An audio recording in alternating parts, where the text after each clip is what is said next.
안녕하세요. 저는 토끼 같은 두 딸을 낳아 시집을 보내고 손주 보는 낙에 남은 생을 살고 있는, 앞으로 남은 인생은 그저 건강하게만 살고 싶은 평범한 어미입니다. 얼마 전 저의 오랜 은인이 좋은 곳으로 가시게 되었습니다. 그분을 기리는 마음으로 사연을 보내봅니다. 지금으로부터 30여 년 전, 저는 조금 어린 나이에 사랑하는 사람을 만나 아이를 가졌습니다. 남편을 정말 많이 사랑했고, 그래서 저희 사랑의 결실로 제 뱃속에 품게 된 아이 역시 몸과 마음을 다해 사랑했어요. 아이를 제 몸에 품고 있는 동안만큼은 좋은 것만 먹고, 좋은 생각만 하고, 좋은 것만 보며 지내려고 무던히 노력했습니다.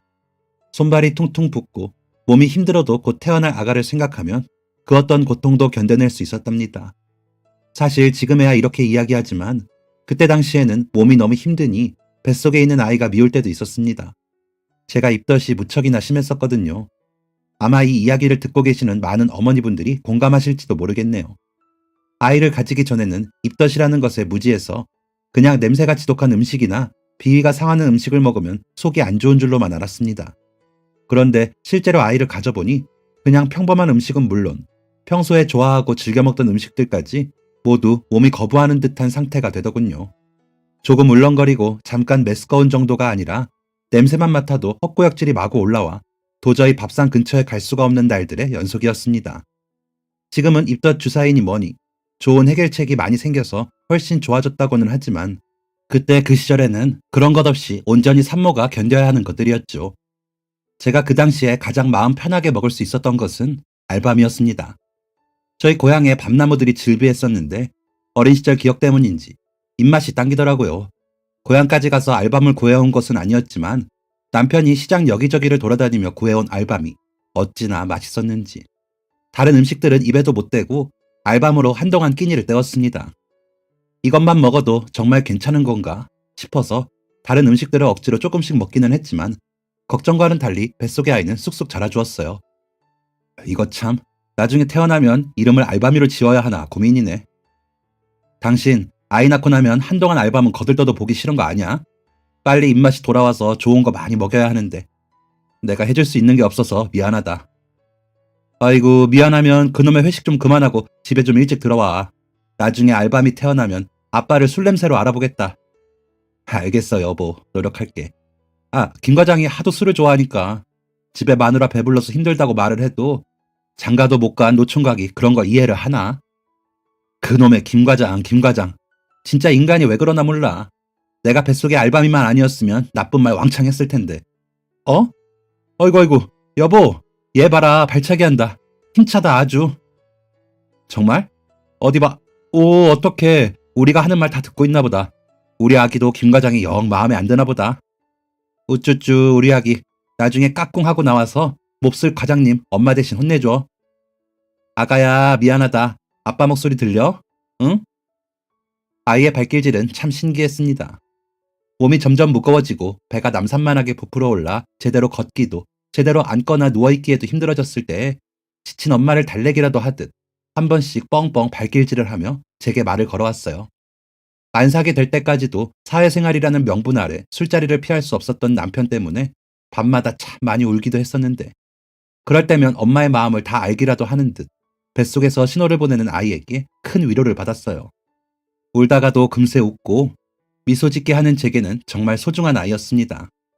나중에 가서는 누워서 자는 게 너무 힘들어서 앉아서 잠을 자기도 했어요. 남들은 그래도 옆으로 누워서 정도는 잘 수 있다고 하는데 왜 이렇게 힘들었을까? 하루는 어김없이 술을 마시고 늦게 들어온 남편이 술 냄새를 풀풀 풍기며 옆자리에 앉아 훌쩍거리더군요. 왔어? 당신 왜 울어? 그냥 당신 이렇게 눕지도 못하고 앉아서 자는 게 너무 마음 아파서 자는 동안만이라도 내가 대신 품어줄 수 있으면 좋겠다. 제 처지가 안쓰럽다며 눈물을 흘리는 남편에게 감동은커녕 풍겨오는 술 냄새가 미워 차갑게 돌아서 잠을 청했던 기억이 납니다. 남편이 지금 와서 말하기를 그때 그날이 가장 미안했다고 해요. 저는 그냥 행동과 말이 앞뒤가 맞지 않는다고만 생각해 무척 어이없었던 날이었지만 지금은 남편에게도 그때 그럴 만한 사정이 있었겠지 지워버리려고 합니다. 미워하면 저만 힘드니까요. 다들 그렇게 사시죠? 저만 그런 건 아니겠죠. 미워하면서도 애틋한 사이, 그게 부부이고 그게 오래된 사랑이라고 생각합니다. 정말 배가 크게 불렀어요. 한동안 먹은 것이라고는 알밤밖에 없는데 누가 보면 무척이나 좋은 것만 먹었다고 생각할 만큼 배가 통통하게 불렀습니다.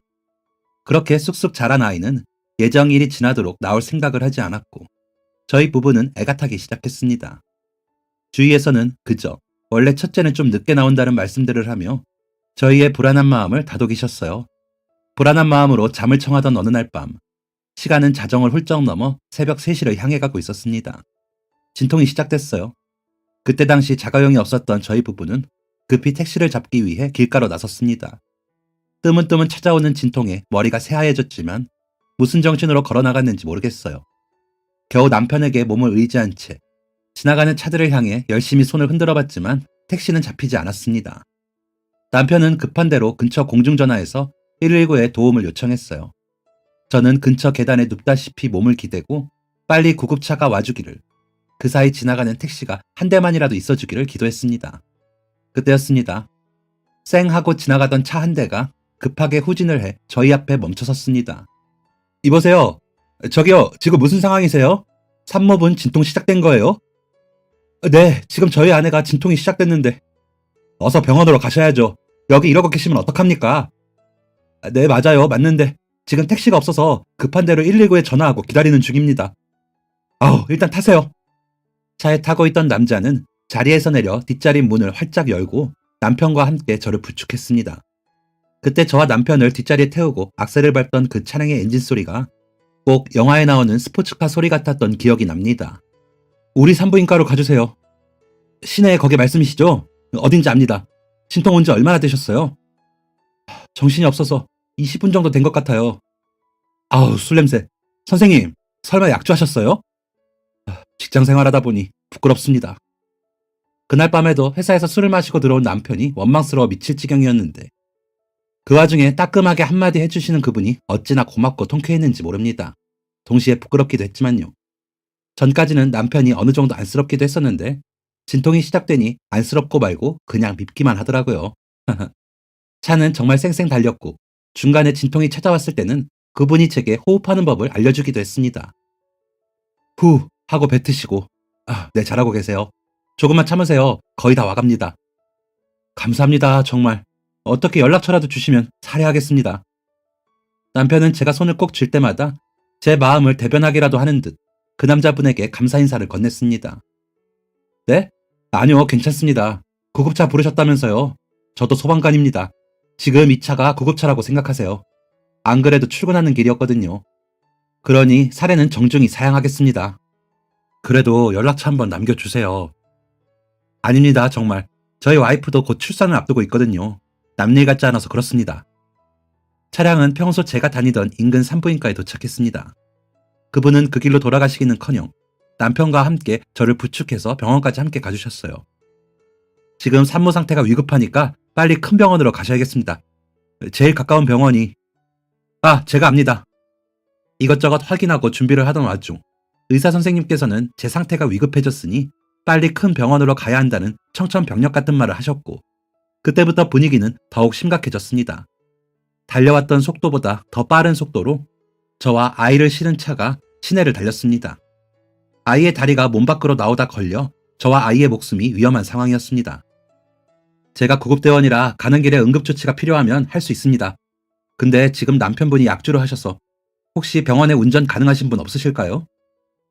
남편이 술을 마셨다는 게 정말 그렇게 미울 수가 없었습니다. 왜 하필 오늘 마셨어? 왜? 속으로 울부짖으며 원망했습니다. 다행히 병원 시설 관리를 해주시던 한 아저씨께서 운전대를 잡아주셨고 대학병원으로 이동하는 동안 구급대원분이 응급조치는 물론 제가 불안해하지 않도록 두 손을 꼭 잡아주시고 마음을 안정시켜 주셨습니다. 생각보다 먼 거리였음에도 불구하고 빠른 시간 안에 병원에 도착할 수 있었고 산부인과에서 병원으로 연락을 해준 덕분에 저는 산고 끝에 무사히 쌍둥이 자매를 낳을 수 있었습니다. 긴 산고의 끝에는 어느덧 아침이 밝아 있었고 그 소방관분은 저와 쌍둥이가 건강하다는 소식을 듣고 나서야 자리를 떠나셨다고 합니다. 소중한 사람을 잃을 뻔했다는 자괴감과 공포에 밤새도록 분만실 앞에서 엉엉 울어댄 남편의 두 눈은 커다란 돌덩이를 붙이고 있는 것 마냥 퉁퉁 부어 있었고 아이만 나오면 꿀밤이라도 세게 때려주리라 마음먹었던 것과는 달리 저는 제풀에 지쳐 깊은 잠에 빠졌습니다. 그리고 다음날 눈을 떴을 때에는 생각보다 아름답고 평화로운 세상이 저를 기다리고 있었어요. 단 하나의 이유, 유리창 너머로 저의 아이가 곤히 잠든 모습을 보았기 때문입니다. 모든 분노와 모든 나쁜 감정들이 사르르 녹아내렸어요. 하나도 아닌 둘씩이나 되는 저의 소중한 핏줄들이 뻥긋뻥긋 입모양을 하는 게 꼭 엄마 고생했어요, 고마워요 하는 것 같아서 말이에요. 당신은 나한테 아주 된통 혼날 걸 애들 덕분에 살아남은 줄 알아. 그럼 내가 미안해. 앞으로 평생 잘할게. 내 모든 걸 걸고 약속할게. 나한테는 됐고 우리 애들한테 꼭 좋은 아빠가 돼줘. 그렇게 배가 무겁고 힘들더니 쌍둥이일 줄이야. 세상에 이런 복이 있나. 그러게 열심히 살라고 하늘이 주신 선물이다 정말. 애들도 애들인데 난 당신 잘못되는 줄 알고 정말. 여보 무사해져서 정말 고마워. 여보 내가 당신한테 정말 감사해. 내가 잘할게. 고마워. 미안해. 아이고 됐어. 그렇게 진통이 올 줄 알았나 뭐. 주위에서 다 늦는다 하고 조짐도 없어서 날 밝으면 병원 가보자 했던 거잖아. 거참 징그러우니까 그만 울어. 응. 애들이 정말 당신하고 쏙 닮았어. 너무 예뻐. 신기해. 감사해. 미치겠어. 빨리 안아서 집으로 데려가고 싶어. 아, 맞다. 그분은 어떻게 가셨어? 밤새 기다리다가 당신하고 애들 무사하다는 이야기 듣고 그렇게 가셨어. 기다리는 내내 혼났어. 약속도 했어.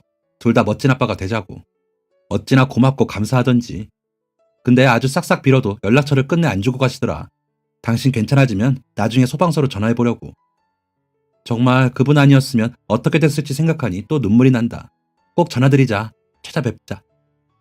그렇게 남편과 저는 근처 소방서로 전부 전화를 돌려보았지만 그런 분이 없다는 대답만 돌아왔었습니다. 그리고 남편은 저의 출산 이후 술을 완전히 끊어버렸습니다. 그분께 감사한 것이 저로서는 하나만 있는 것이 아닌 셈입니다. 하지만 어떻게 해서든 생명의 은인이었던 그분을 찾아뵙겠다고 결심했던 마음은 몸을 회복하고 아이들과 함께 집으로 돌아가면서부터 조금씩 옅어졌습니다.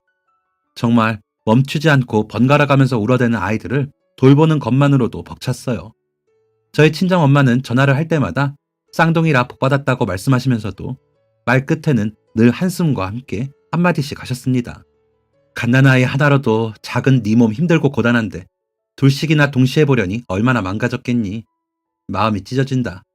순자야, 엄마는 너 건강이 무사한 것만으로도 됐다. 그러니 너무 욕심 부리지 말고 네 몸 달래며 지내라. 너 엄마 딸이잖아. 엄마한테는 내 딸이 제일 소중해. 잠 못 자고 밥 못 먹는 건 임신 기간만 그런 것은 아니더군요. 아이들이 밤새 잠을 자지 않고 번갈아 울어댈 때면 남편과 함께 한 명씩 끌어안고 달래며 엄마의 그 말씀을 떠올렸습니다. 그러면 마법처럼 힘이 났습니다. 그렇게 힘을 내고 나면 어느새 곤히 잠든 아이들의 얼굴을 보며 또 생각했어요. 나도 너희들에게 우리 엄마 같은 엄마가 될게. 많이 사랑하고 또 사랑해줄게. 이 세상을 다 주지는 못해도 이 세상 크기만큼 사랑을 줄게. 그러니까 건강하게만 자라다오. 아이들은 쑥쑥 잘도 컸습니다. 일란성 쌍둥이라 생긴 것은 달랐지만 남편과 저를 골고루 빼다 닮은 그 모습이 신기했고 얼굴은 달라도 하는 행동은 똑같은 두 녀석을 보고 있으면 밥을 먹지 않아도 배가 불렀습니다. 100일이 지나고 돌이 지나고 아이들은 더 빨리 크기 시작했어요. 커가는 아이들을 보며 늘 마음 한편으로 그때 저를 도와주신 그분을 마음속에 새겼습니다. 그리고 아이들이 말을 알아듣고 생각을 하기 시작했을 때에는 옛날 옛적에 하는 이야기를 들려주듯 그날의 이야기를 들려주기도 했습니다. 남편과 저는 그날의 기억을 회상하며 그분이 베풀어 주신 큰 뜻을 잊지 않기로 하며 아이들을 가르쳤던 것 같아요. 자신의 이익보다 타인의 삶을 기쁘게 하는 일을 하라고 당부해왔고 두 딸은 너무나도 고맙게도 저희의 바람대로 잘 자라주었습니다. 딸들이 중학교에 입학했을 무렵 딸들에게 참 야무진 친구 하나가 생겼습니다. 똘망똘망한 눈을 한 그 아이는 저희 집에 놀러왔다가도 해가 질 때면 책가방에서 책을 꺼내어 저희 딸들에게 숙제를 같이 하자고 조르던 아이였어요. 그러면 저희 딸들은 한숨을 푹 쉬면서 군말 없이 함께 숙제를 하고는 했습니다. 참 예뻤어요. 말은 또 얼마나 예쁘게 하는지. 한 번은 제가 말실수를 한 적이 있는데 그 아이가 이렇게 대답하더라고요. 괜찮아요. 저는 엄마가 좋아, 아빠가 좋아 하는 질문만 곤란하거든요. 저희 엄마는 저를 낳다가 하늘나라로 가시고 저희 아빠는 그런 저희 엄마를 누구보다 제일 사랑하는 분인데 둘 중 한 분만 고르라면 정말 곤란하거든요. 너희 어머니는 뭐 하시니? 하는 질문은 하나도 곤란하지 않아요. 저는 당당하게 말할 수 있어요. 우리 엄마, 나 나타가 돌아가셨다고. 나를 위해서. 나는 그래서 더 똑바로 올바른 사람이 될 거라고. 그래서요. 아주머니, 저는 민지랑 민이랑 오래오래 친구할 건데 혹시 제가 올바르지 못한 행동이나 그런 길을 가려고 하면 아주머니께서 혼내주세요. 저희 아빠가 조금 바쁘셔요. 똘망똘망한 눈을 하고 하나도 망설이지 않는 어투로 대답하는 그 아이를 보며 우리 아이들도 이렇게만 자라주면 더 바랄 게 없겠다는 생각까지 했었습니다. 그리고 그 아이를 집으로 돌려보낸 그날 밤 아이와 함께 TV를 보다가 나눈 대화에서 생전 느껴보지 못한 감정을 느꼈어요. 근데 민지야, 민이야, 선영이 어머니 돌아가신 것 너희도 알고 있었어? 알고 있었지. 근데 왜 엄마한테 말 안 해줬어? 그건 선영이의 비밀이니까. 아, 야, 근데 선영이가 우리한테 비밀로 해달라는 말을 한 적 없지 않아? 생각해보니까 그러네. 근데 엄마가 그랬잖아. 우리 생각만 하는 게 아니라 상대방을 먼저 생각할 줄 알아야 한다고. 민이랑 나는 왠지 그게 선영이를 위하는 거라고 생각했어. 선영이를 위해서?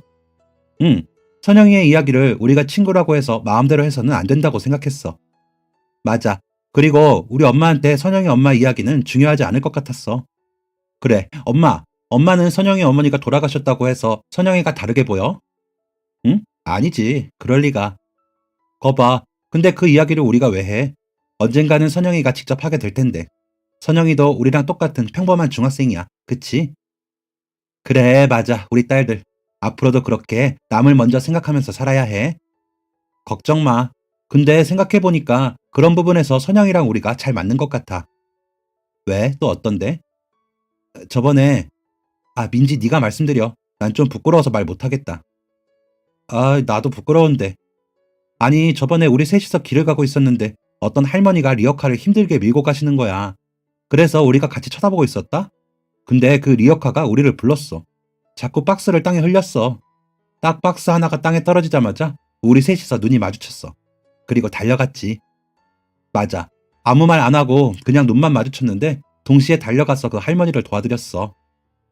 아유, 그랬어? 착한 일 했네. 잘했네, 우리 똥강아지들. 그랬더니 할머니가 뭐라 하셨지? 새쌍둥이랬나?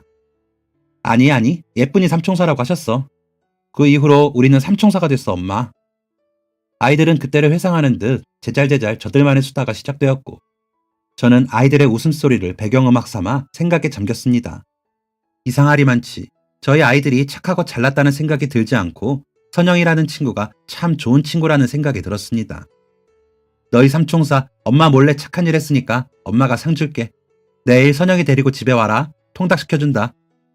아싸, 엄마 2마리 시켜줘. 선영이가 자꾸 자기는 닭다리 싫어한다고 거짓말해. 그래, 좋아. 2마리 시켜줄게. 다음날 선영이는 저희 집에서 양손에 다리 하나씩을 들고 맛있게 먹었고 저는 꼭 딸이 셋이 된 것처럼 기분이 들떴습니다. 이토록 예쁘고 착한 아이가 우리 딸들과 함께 오래오래 친구하기를 바랐어요. 그 모습을 보고 있으면 옛날에 학교 다닐 때 제 친구들은 지금쯤 뭐하고 살고 있으려나 궁금하기도 했고요. 뭐가 그렇게 웃긴지 아무것도 아닌 것에도 깨르르 웃어대는 그 삼총사를 보고 있노라면 저의 어린 시절 모습을 보는 것 같아 2배, 3배 행복했었습니다. 중학교를 졸업하고 고등학교까지 나란히 진학한 아이들은 각자의 길을 가는 선택의 기로 앞에서마저 한 가지 선택을 함께 했습니다. 같은 대학에 가는 것은 실패했지만 간호사가 되고자 했던 마음만은 같았는지 3명 다 간호학과로 입학을 하게 되었어요. 그리고 한참 풀냄새, 꽃냄새 맡으며 행복한 웃음으로 가득해야 할 5월의 어느 날 충격적이고도 안타까운 소식을 전해 듣게 되었습니다. 여보세요? 응, 민지야, 밥 먹었어? 엄마, 어떡해? 왜? 무슨 일이야? 왜 그래? 엄마, 어떡하지? 진짜 어떡하지? 딸은 입이 떨어지지 않는지 이유를 말하지 못하고 엉엉 우는 소리만 냈습니다. 저는 불길한 예감에 당장 전화기 속으로 들어가고 싶은 마음이 들었어요. 울기만 하는 민지를 밀쳐내는 소리가 들리고 떨리는 목소리의 민이가 뒷말을 이어갔습니다. 엄마, 나 민인데 있잖아요. 선영이 아버지가 돌아가셨대. 선영이 아버지가? 정말이야? 언제? 그게 선영이가 일주일 동안 전화도 안 받고 문자도 안 오고 이상했는데 오늘 전화가 왔어. 근데 목소리가 이상해서 물어보니까 아버지가 돌아가셔서 장례식 했다고. 엄마, 무슨 말을 어떻게 해야 하지? 선영이는 괜찮다고 하는데 목소리가 전혀 괜찮지가 않아 보여. 선영이의 아버지가 돌아가셨다는 말에 저는 너무 놀라고 할 말을 잃었습니다. 다 큰 어른이 된 저도 저희 부모님이 돌아가신 날 세상이 무너지는 듯 힘들었는데 그 작은 아이가 감당하기엔 너무 큰 슬픔이었습니다. 어떻게 해야 하냐고 묻는 아이에게 아무 말도 해줄 수가 없었어요. 하루 종일 고민하다 엄마라는 사람이 고작 내놓은 대답은 이러했습니다. 지금 생각해도 참 지혜롭지 못한 엄마의 말이었던 것 같아요. 선영이 꼭 안아줘. 너무 많은 말은 하지는 말고 그 마음 아는 듯이 굴지도 말고 그냥 꼭 안아줘. 안아주고 또 안아줘. 민지와 민희는 저의 말에 대답도 하지 못한 채 방 안으로 들어가 눈물을 흘렸습니다. 20살 어린 나이의 아이들이 감당하기에 가족의 죽음이라는 것은 너무나도 큰 두려움이었을 것입니다. 다음날 퉁퉁 부은 아이들의 눈을 보고 있으니 우정이라는 이름으로 친구를 너무나도 사랑하고 있는 제 딸들의 마음이 짠하고 가족을 잃고 혼자 남은 선영이의 상황이 안타까워 저도 눈시울이 붉어졌어요. 그런 저를 본 민희가 또 눈물이 그렁그렁 맺혔습니다. 엄마, 왜 울어? 엄마 안 울어. 울긴. 어서 밥 먹어. 엄마, 밥맛이 안 느껴져. 나도. 엄마 그냥 안 먹을래. 한 끼 정도 안 먹어도 안 죽어. 야, 김민지, 그런 말 하지 마. 아, 왜 또 울어? 그러면 엄마가 걱정하시잖아. 자, 그만. 그럼 우리 밥은 먹지 말고. 선영이한테는 연락해봤어? 응, 했지. 엄마, 근데 선영이 아버지가 진짜 좋은 분이셨거든. 그래서 더 마음이 아파. 맞아. 선영이 아버지 가끔 뉴스에 나오는 분들처럼 훌륭한 분이셨어. 막 사람들 구해주고. 그래? 선영이 아버지 어떤 분이셨는데? 소방관이라고 했었지 아마? 아무튼 사람들 구해주시고 그래서 자주 다치기도 하시고. 선영이가 아버지 진짜 많이 사랑했었는데 걔 완전 아빠 껌딱지였는데. 훌륭한 분이셨네. 선영이 마음이 정말 힘들겠다. 엄마도 많이 걱정되네. 나 선영이 이야기 듣고 나서 길거리 걷는 게 무섭다. 자동차가 너무 무서워. 교통사고로 사람이 죽을 수도 있다는 게. 딸들은 선영이 아버지의 이야기와 그분이 돌아가시던 날 있었던 이야기를 둘이서 주고받았습니다. 저는 아이들의 이야기를 들으며 자연스레 그때 그 시절 저를 구해주셨던 소방관분들 떠올렸습니다. 그리고 일상에 늘 도사리고 있는 위험들로부터 목숨을 걸고 사람들을 구하는 일을 하다가도 죽음 앞에서 허망한 인간의 삶에 대해 생각했습니다. 죽음이라는 것이 생각하면 생각할수록 허망한 것이더라고요. 너무나도 허망하게 삶을 달리한 딸 친구의 아빠가 안타까웠습니다. 그러다 문득 친구 아빠의 이야기를 하면서 눈물을 글썽거리는 이제는 제법 커버린 딸들을 보며 늦었지만 지금이라도 그 소방관을 찾아야겠다고 생각했습니다. 저는 그날 밤 남편과 함께 깊은 대화를 나누었습니다. 여보, 우리 그때 나 출산하던 날 우리 도와주신 소방관분 기억나? 당연히 기억나지. 내가 평생 마음의 형님으로 생각하고 살고 있는데 그분 덕에 내가 술도 끊고 그동안 얼마나 못난 남편, 못난 아빠였는지 깨달았는데 그분 지금쯤 어디서 어떻게 살고 계시려나. 살면서 갚아야지 했는데 결국 어디 계신지 찾지도 못하고 나 살기에만 급급했네. 아직 인간 되려면 멀었다 난. 당신도 그런 마음이구나. 나도 참 내가 창피해. 감사하다고 그렇게 울어놓고 애들 봐야 해서, 애들 키워야 해서 이런 말 같지 않은 이유로 소방서 몇 군데 전화 돌린 걸 애썼다고 합리화하며 살았던 게. 그래서 말인데 우리 이제라도 제대로 찾아보는 거 어떨까? 도리는 해야 할 것 같아. 늦었지만. 그래, 좋다. 찾아보자. 그때였습니다. 안방문이 벌컥 열리고 아이들이 들어왔어요. 엄마, 아빠, 우리가 같이 찾아줄게. 민희가 편지를 잘 쓰니까 소방서에 편지를 보내보자. 편지를? 응, 바쁘신 분들인데 성의 없이 찾아주세요 하는 것도 예의에 어긋날 것 같아. 진심을 담아서 편지를 보내면 퇴근하고 집에 가서라도 생각나서 찾는 걸 도와주실지도 몰라. 민지가 제법 그럴듯한 의견을 제시했습니다. 남편과 저는 눈을 마주치고 각자 마음에 있던 말을 적어 민희에게 전달했고 민희는 엄마 아빠의 부족한 어휘력을 보충해 장문의 편지를 작성했습니다. 끝. 읽어봐. 오구, 우리 딸들 어떻게 이런 생각을 했을꼬. 엄마, 가만히 생각해보니까 우리뿐만 아니라 엄마 목숨까지도 구해주신 분이잖아. 우린 그게 감사한 거지. 그래서라도 꼭 찾아뵙고 우리 이렇게 예쁘게 컸어요 하고 보여드리고 싶어. 에? 김민지, 네가 예쁘냐? 얼굴은 너보다 내가 더 예쁜 듯? 뭐래, 글도 네가 잘 쓰고 공부도 네가 좀 더 잘하지만 얼굴은 내가 좀 더 예쁘지. 아이고 공주들아, 둘 다 예쁘고 똑똑해서 사랑스러워 미치겠으니까 이제 그만하고 들어가서 주무셔요. 편지는 내일 엄마 아빠가 보낼게요. 응? 딸들을 재우고 저희 부부는 미니가 또박또박 써내려간 편지를 다시 한번 읽어보았습니다. 정말 이 편지로 그분을 찾을 수만 있다면. 오늘도 저희들의 편안한 일상생활을 위해 가장 위험하고 힘든 곳에서 애써주시는 소방관 아저씨들께 천사 같은 소방관님을 꼭 찾고 싶습니다. 안녕하세요. 저희는 20년 전 한 소방관 아저씨의 도움으로 건강하게 세상에 태어난 쌍둥이 자매입니다.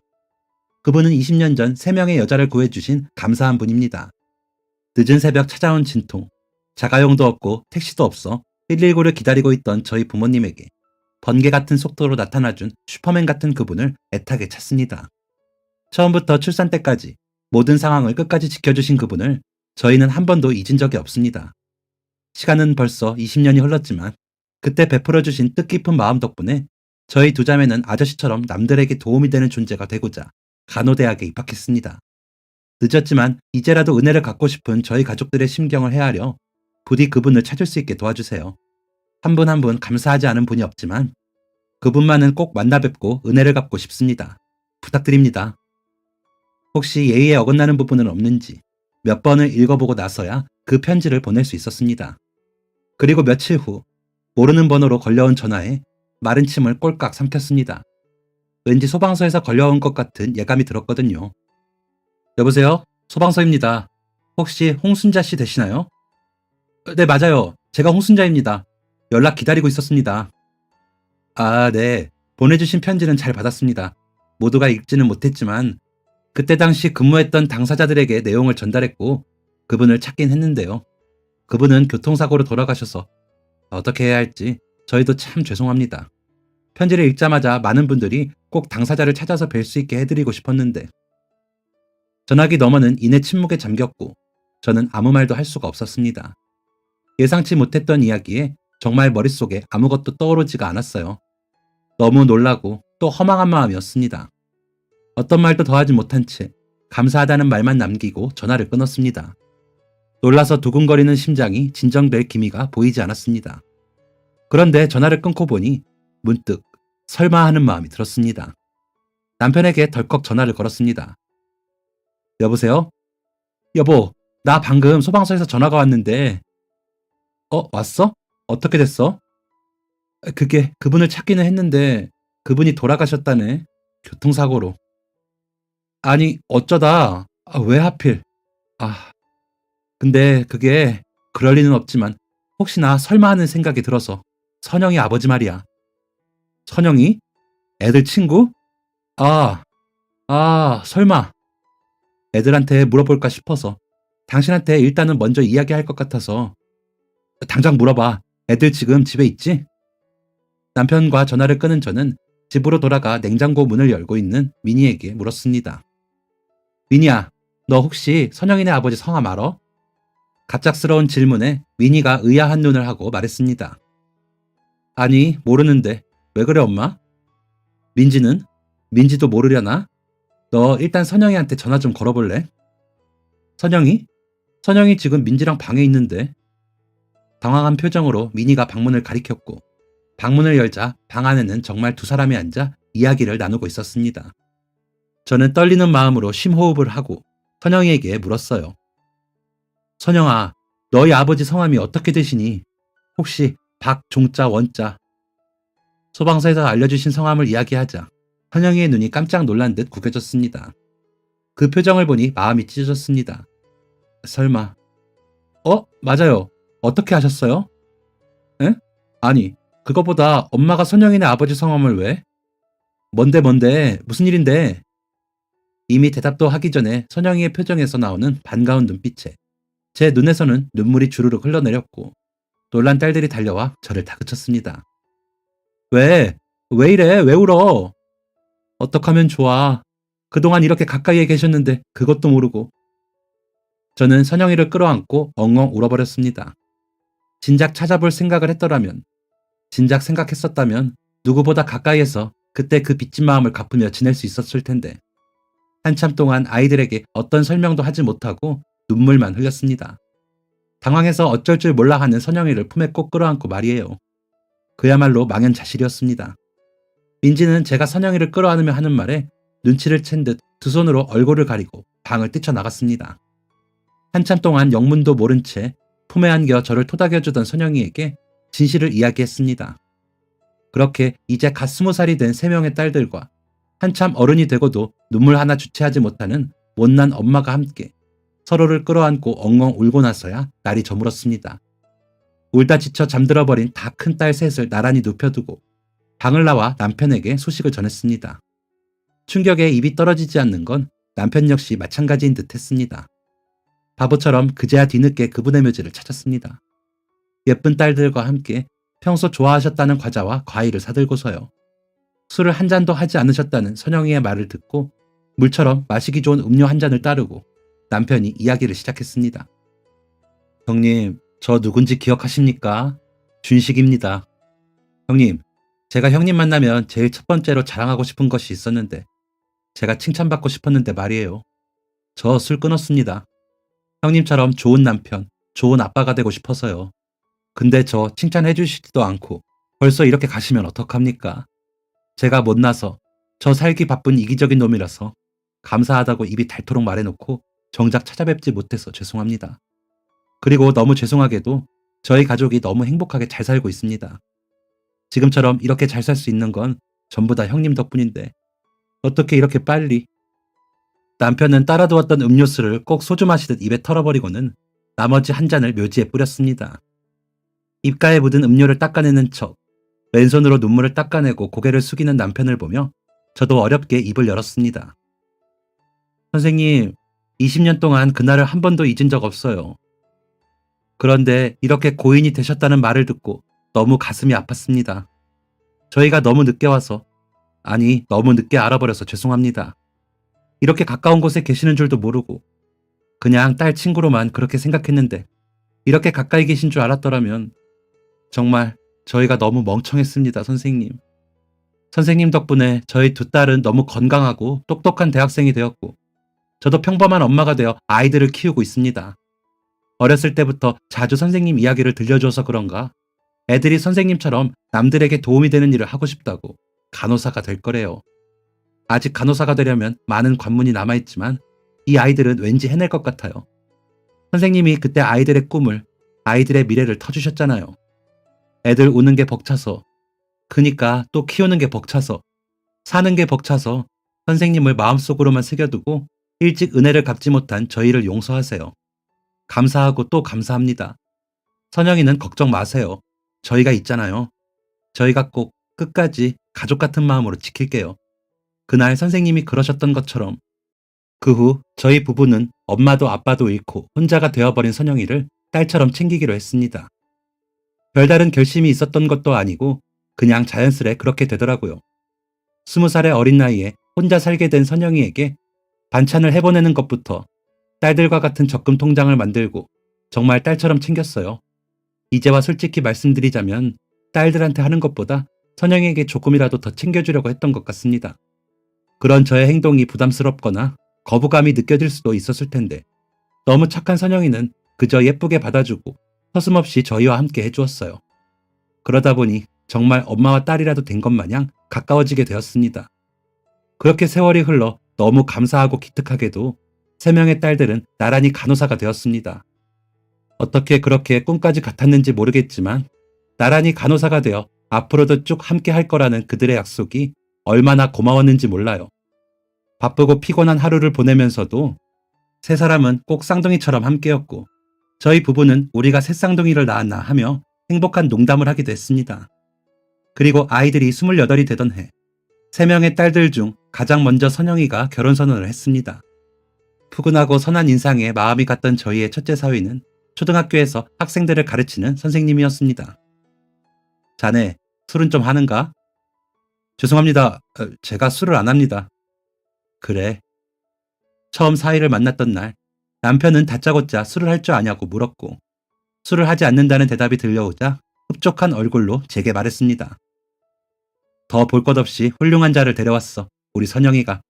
역시 형님 닮아 똑똑해. 사람 볼 줄 알아. 웃으며 지나갔던 첫 만남 이후 결혼 준비를 하다 보니 시간은 또 빠르게 흘러갔고 그렇게 결혼식을 앞두게 되었습니다. 저는 그동안 딸들과 함께 마음 맞춰 모아두었던 2천만 원의 통장을 선영이에게 내밀었습니다. 선영아, 이거 받아라. 그동안 민지, 민이랑 우리가 마음 맞춰 모은 돈이다. 오직 너를 위해서. 얼마 안 된다. 살면서 필요한 순간에 보탬이 되기를 바란다. 네? 이걸 어떻게 받아요? 저는 못 받습니다. 설마 아버지 일 때문에 이러시는 거라면 더 못 받아요. 아버지께서 이런 걸 바라고 그때 그렇게 하셨던 건 아닐 거예요.